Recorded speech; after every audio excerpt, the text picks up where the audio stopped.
Sports like football are often great unifiers, transcending race, religion, and nationality. In our ongoing series, A More Perfect Union, we highlight how what connects us as Americans is deeper than what divides us. This morning, we have a great story from Gallaudet University in Washington, D.C. I love this story. Crawford is on campus with how its football team, the Bison, tackles lessons beyond the field. Jan, good morning. Well, good morning. So, this is an historic campus. President Lincoln signed Gallaudet's original charter back in 1864 when the Civil War was raging on. And recently, this private university has been integrating students with diverse life experiences. And the football team really symbolizes that. This is a story about the power of communication. Whatever happens, you don't stop believing today. Football is equal parts passion, dedication, and teamwork.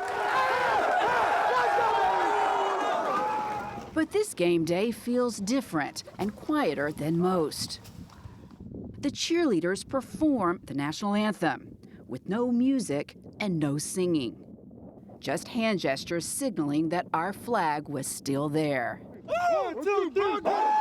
And with that, the Gallaudet University Bison, America's deaf team, as they call themselves, take on the Anna Maria Amcats.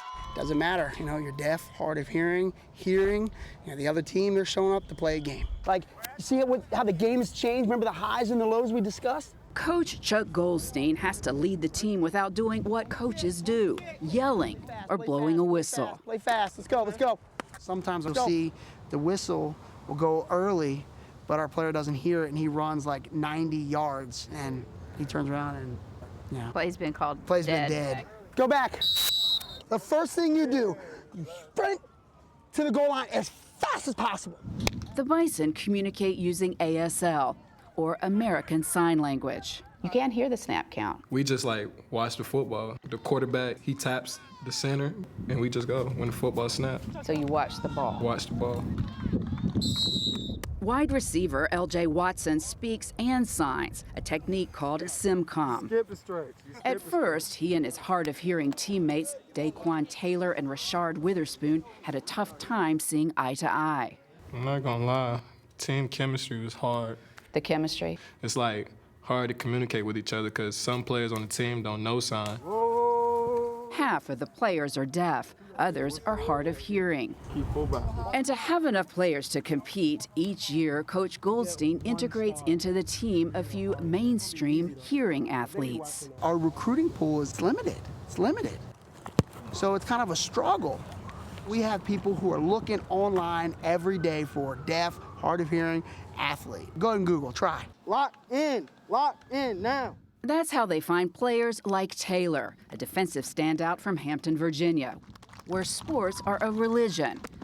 But Taylor thought he had blown his chance to play college ball. Didn't work out, no scholarships after senior year.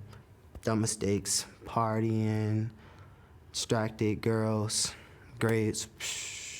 Then he got an opportunity to join the Bison. So how I fell in love on my visit, it was deaf people, they knew I couldn't sign, but they still accepted me. It was an unfamiliar feeling for Taylor, whose mother died when he was in the 7th grade. He spent his teenage years bouncing around different friends' homes. Now a junior, sign language comes as easily to Taylor as football. Gallaudet was a shot at redemption. And now you're going to graduate, you're going to have a degree. Really, it helped me become a man. Where I'm from is a bad area. Jail, dead, we sell drugs, honestly. So when Gallaudet gave me a chance to play football, I was I'm not risking it again. I'm not. These roommates are a testament to the power of communicating without saying a word. Why are you guys, coming from your different backgrounds, able to come together and communicate and succeed? Because we have patience with each other. Patience. And, we're willing to slow things down. Just became close. We became brothers. We was brothers on the football team, but now us three is just different. We can understand each other without not saying nothing. Today, about 12% of Gallaudet students can hear, and going forward, the school is going to have to continue blending these different communities and redefining itself without sacrificing its identity. How? Maybe the football team can help pave the way. Gayle? All right, Jan, that sounds like a movie to me. I wonder if there's anybody in the green room that knows anything about making movies. If he's looking for any kind of topics. Somebody's back there, I think. Very great story. Thank you, Jan.